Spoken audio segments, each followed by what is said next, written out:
Hello, hello, and welcome back to Minotaur Hotel. We're back with our other Minotaur. He's, reminiscing, I guess. No. Time has not dulled the memory of family. It feels as alive as the stars are bright in this lonesome desert. All those amazing men, spread over the centuries, Androgos, Asterion's brother by blood, and Phronios, his bodyguard, and siblings in all but name. Those he knew in life, but so many came afterwards. Graeon and Hades, the cousin with whom he shared a home.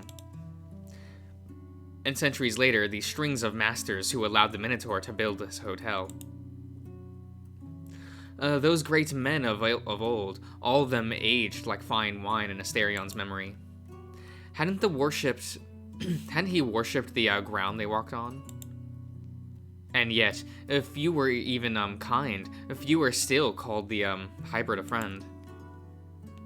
Joseph the Merciful, first to release him from his torture, did so for his religious reasons, and never did he nurture affection for Asterion. Jean was a fine leader for the hotel, but under his rule the Minotaur was well and truly a servant, taught to obey and execute his orders without deviation or creativity. Few masters were ever gentle or friendly, but they allowed the Minotaur to carry on the mission he chose, and for that he cherished them. So many lords over the centuries, terrible and great, skilled and incompetent. Yet none like Mr. Josh. The prince strums the lyre close to his chest. The rumble brings a shiver to his spine and makes his fur stand on end. With rough, calloused fingertips, he grazed each string and hummed the sweet, bitter lyrics to that old song. The knot swells in his throat. In all of those centuries, had any man, master, employee, or guest looked at him like Asterion does, like Mr. Josh does, his words are more sweet-sounding than the prince's lyre. His hand gives only what is fair, and kind in the rightful measure. I'm not tired. It's fine. I haven't been recording for a while. You can shut up. His touch. Oh, muses. What ideas it gives. The Minotaur breathes deep to calm the burning in his cheeks. He looks down to the lyre and plucks a string to follow each syllable. For the man who is beautiful to see, but the good man will at once also beautiful be. The prince stops, ponders his own predicament. You fool, here you are like a boy. He does not finish the thought. Indeed, a giggle comes, followed by an unbearable heat rising from his back to his chest, then up to his cheeks and scalp. A laugh so wide it makes one forget all that mess with the stale valley of the gods. And what causes it? Oh, the blushing prince knows why, but to admit it would be so shameful. Amidst his smiling, he tells himself, "Oh, you fool! Still that calf in your heart. He dreams too much." He snorts, blinks, and a poem comes. You're still a bustling calf at heart, you fool. Too ready still to, with abandon, want too full of expectation, full of dreams. To think back to Mr. Josh and the calf jumps to his hooves. As though coming to military attention, he kicks the ground until he thinks and longs again. The prince sighs and hugs the lyre. Around such a man. Is this what freedom is? He imagines Yeah, he imagines wild scenarios. Where we be? Where will they be in 5, 10 years? The two, yes, the two together leading this of a deer hotel. And a want swells in the prince's chest, warm and rowdy, hard to put in words, harder still to swallow. He tries to pluck the strings, but his fingers and limbs all feel out of place. A lightness within sends a nervous writhing to his hands and shuffling to his hooves.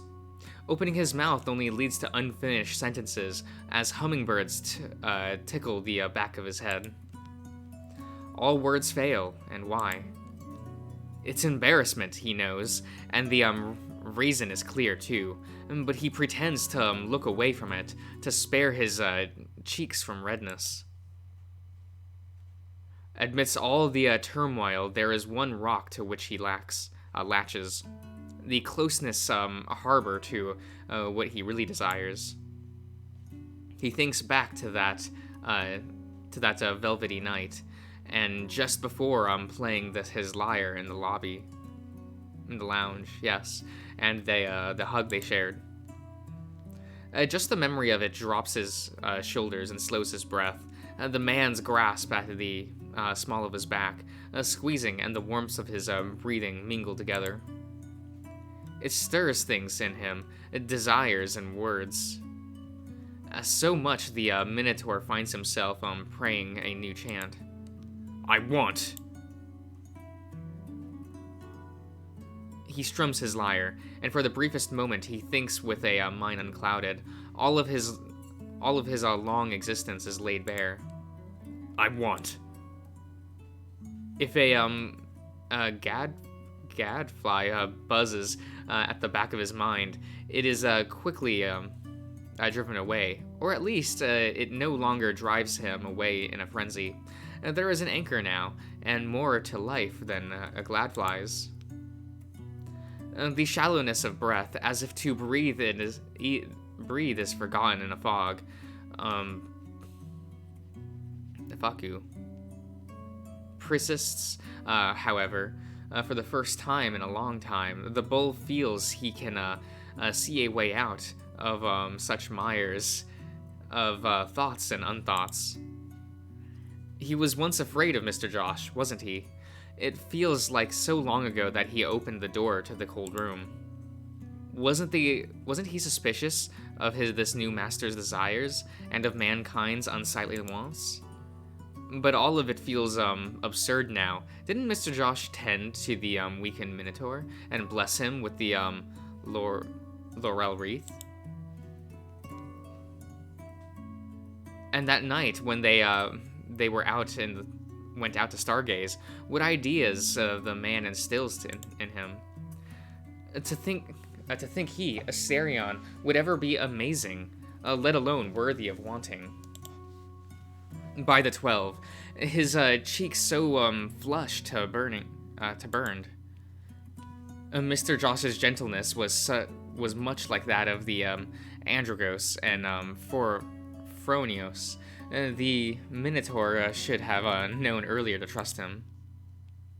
And that letter from Clement, what a silly waste of time. Why would he ever have been afraid with Mr. Josh by his side? All these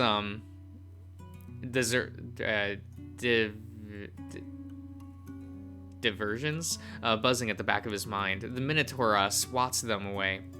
All that was left was the horizon ahead, the beautiful blue covering the stars beyond.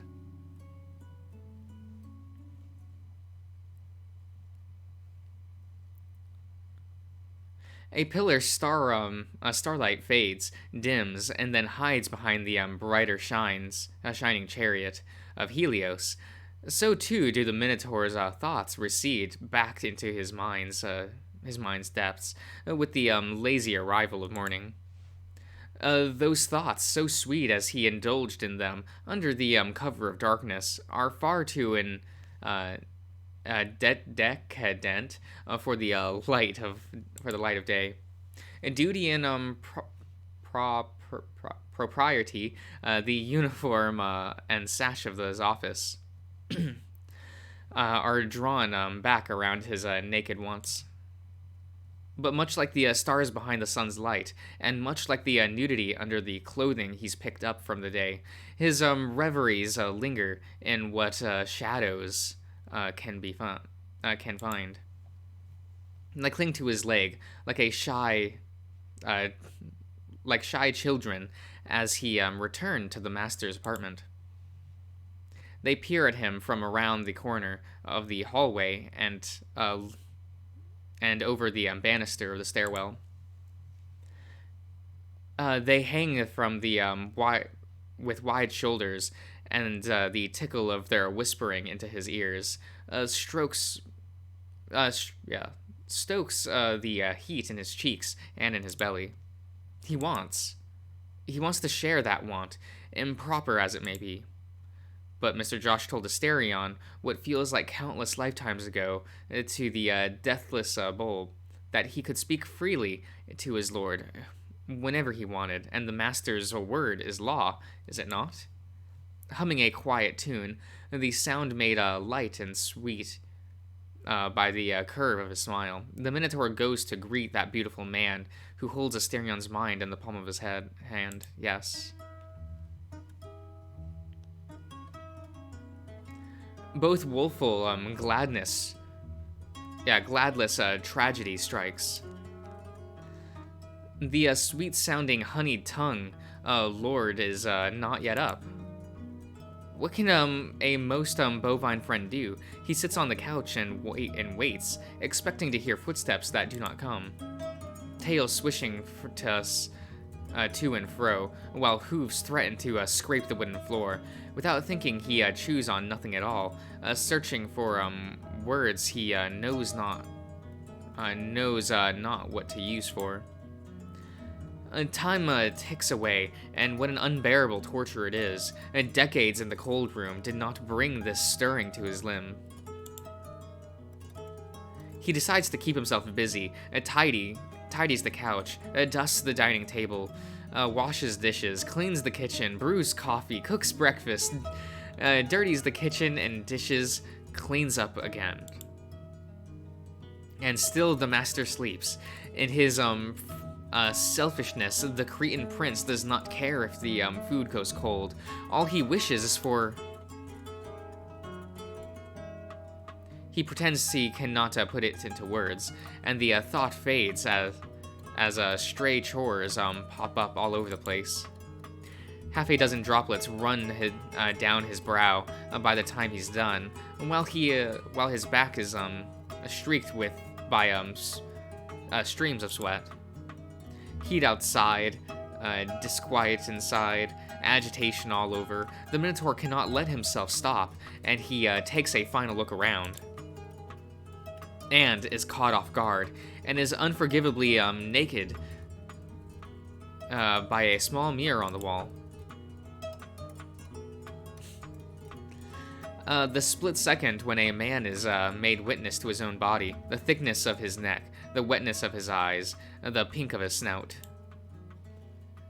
His horns too, except their clumsiness is gone. What blessing has he been given today, that they feel so majestic and noble?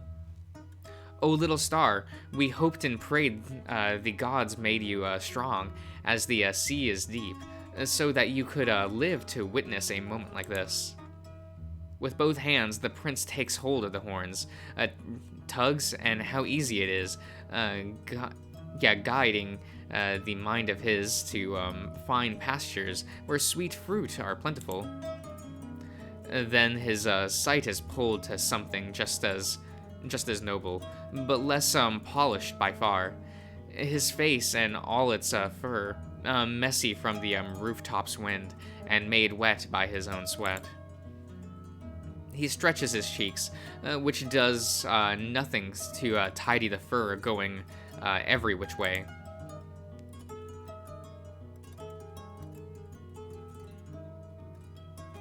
And so he trots on to his bedroom for his brush. Then back to the living room. Bare-chested, he sits by the window to enjoy the sun as he warms his freshly brushed fur. The Minotaur delivers himself to this pleasure. With eyes so sweetly closed, he dreams of the fields of crocus from his childhood. It's as if he was transported back, the soft scent of saffron, the sound of sandals walking over stony roads, the voice of a friend most noble approaching. The Minotaur breathes deeper than he's done in centuries, and by the 12, he smells like a sea spray of sand, sunlight and a morning's breeze, hard work and honesty. Asterion hums as he brushes his front, taps his hooves on the floor while tidying his arms, sings when reaching to his back. And that's how you find him, singing in the ancestral minnow, with eyes closed in reverie, and his back towards you. You take a sip of coffee. He didn't even hear it when you came out and poured yourself a mug. Despite the drowsiness, you take in your surroundings. The impeccable living room, food ready at the dining table, a veil of stray fur floating around the couch, the unmistakable smell of sun and sea. And Asterion, of course, more cheerful than when you signed the contract of rings.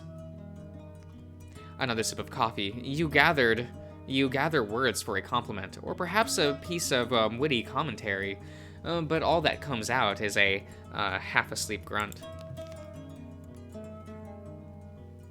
Asterion's singing trails into an equally rhythmic stream of words. A greeting, a compliment, an unapologetic apology if the coffee is cold, a proud excuse if the food is not just right, all the while brandishing that brush and talking about back this and that. You must close your eyes and focus to make sense of what the Minotaur is saying. It's so much at once. Today I was thinking back about you. I was up on the rooftop. It was so refreshing seeing the sunrise with all of the wind on my face. And well, sorry to have you seeing me like this, but it's been so long since I brushed my fur. Plus the sun under the window feels so good, and I was thinking back to when. Back this, back that. You sip your coffee again, which triggers a rapid firing of neurons in your paralyzed brain. In a flash, it all makes sense. Back. You want help with brushing your back? Pardon? You want me to brush your back?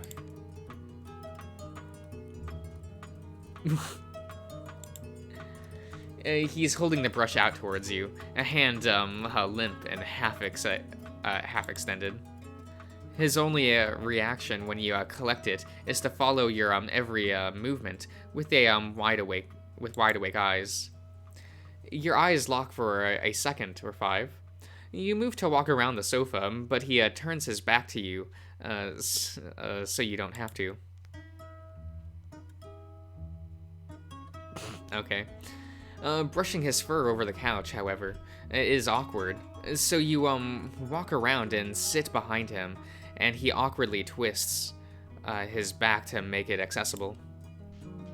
But it still isn't right. Asterion raises his legs and puts them on the sofa, kicking a few pillows in the process.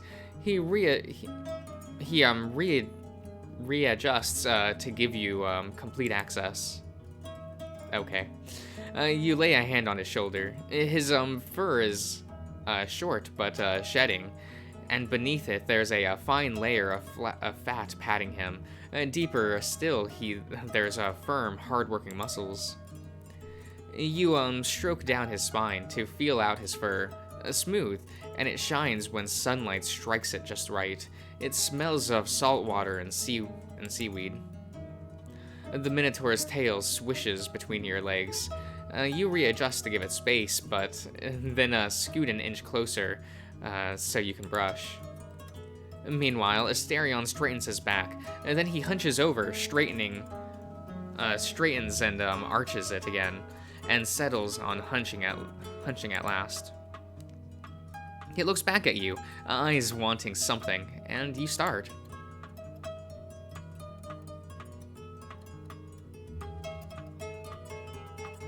Like, okay. Gentle at first. The brush only drifts over his slick fur, as gentle as the sky is blue. Asterion scoots a fingertip closer, and you take it as a sign to dig in. Enough to feel the contours of his musculature.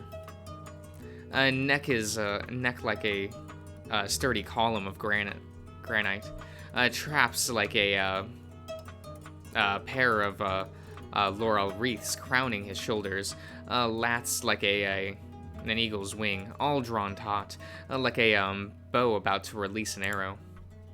You run the brush down his spine, and he lets out a chest-deep groan. Brushing the small of his back comes with a flick of his tail and ears.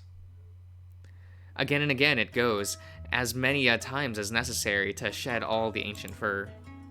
Silence is not uncomfortable. There is a peace in brushing the Minotaur's fur, and the little grunts he can't hold back, and in your hands tracing over his steeped, wide back. However, one cannot help but be curious. How did you get this strong? Asterion's ears flick, but he doesn't look back. Well, I trained in archery ever since I was a boy, and helped in the fields as well. Later, I learned other forms of combat. You press harder, taking the chance to undo the knot of tension in his back. His tail swishes and hits your leg. But I suppose it's only my lineage. I wasn't exactly normal. This is how I used to look. I had a blessing or two from gods. He clasps his hands together, and that alone sends contractions all the way to his shoulders, while chewing on his own words, shifting his jaw and neck. Slowly, carefully, he picks what you say. But it all falls apart as a giggle overtakes him when you brush the middle of his back. Whatever he planned to say is gone. Still, he takes the leap. Today I was thinking about you, my king. I'm sorry. I recall you making a promise to call me Mr. Josh. King of Kings. No, that's not my name. Almighty lord of mine. Mr. Josh. He looks back to you and sticks out his tongue. Absolute monarch. Yo, does anyone miss when monarchs were good? I know people hate monarchs. Like, I do. I understand. But you know what? Oh, what is it? Is it Monarchs Erupt? Was that the in-theme skill drain? That's a fair and balanced card. People can shut up. Is Pantheism back at 3? I think it is. Man, that deck does nothing now. That's so sad. Is Aether back at 3? Can we play 3 Aether and 3, Oh, what's the name of the big dick monarch? The zombie type one, the level 8. I think it was level 8. The, like, recycling resources while spinning a card, the 10 out of 10 tribute, you know, like, pretty good. I really liked that card. I really liked that deck with the Destiny Hero engine. You know, you Destiny draw with Malicious and then tribute Malicious for whatever, like Aether, the dark type equivalent of Aether. You know how it is. Very well. Proceed with what you were saying. I was thinking a lot about you. Good things? He arcs his back. Exclusively. That's a relief. I can't have my business partner dissatisfied with my performance. The Minotaur grumbles and squirms in his seat. His tail thrashes around as he shakes his head. He does not look at you. This time, however, he makes an effort to keep his gaze focused ahead. Ah, it may be presumptuous on my part. I don't know if it's right or respectful to you, to say it, but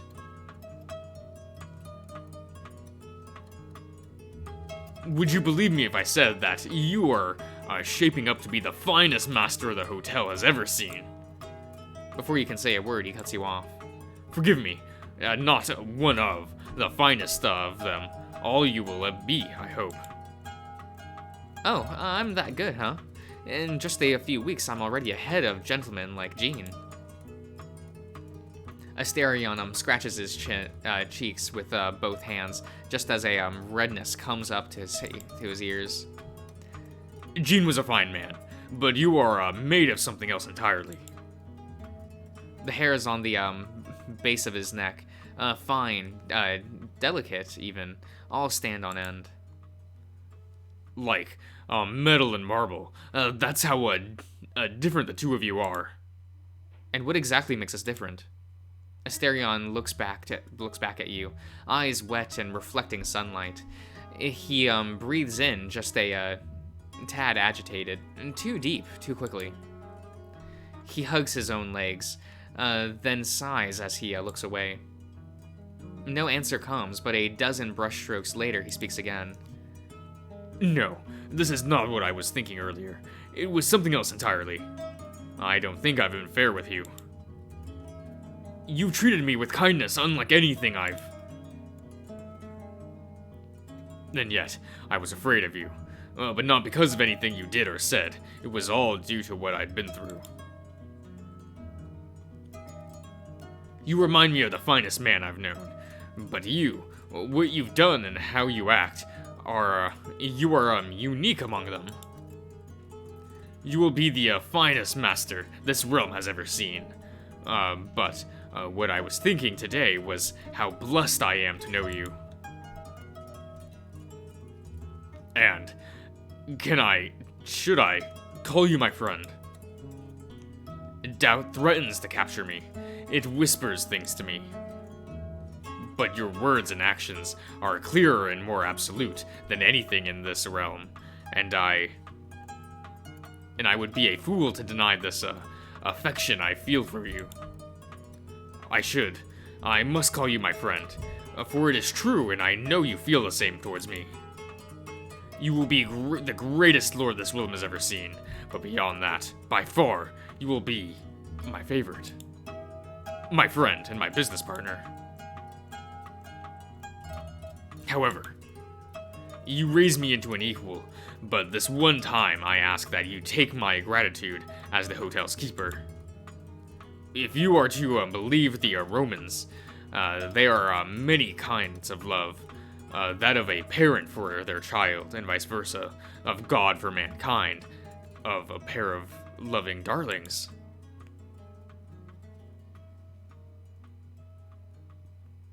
To be under your gentle leadership, kindness and bravest by far, I shall love it, my king of kings.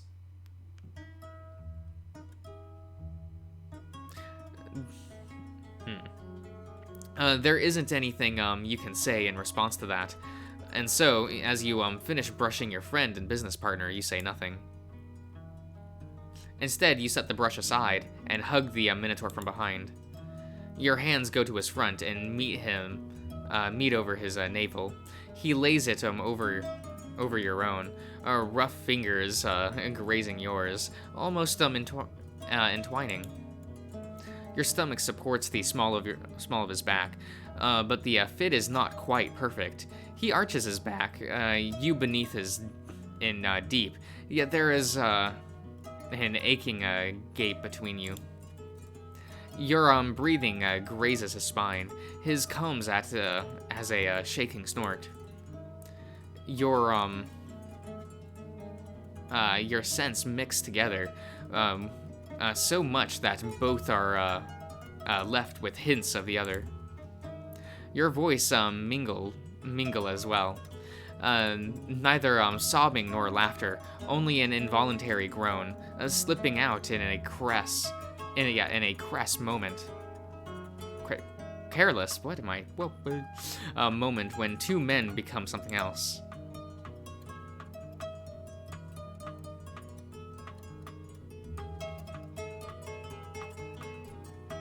Okay. I think we'll end the part here, so I will see you around, everyone.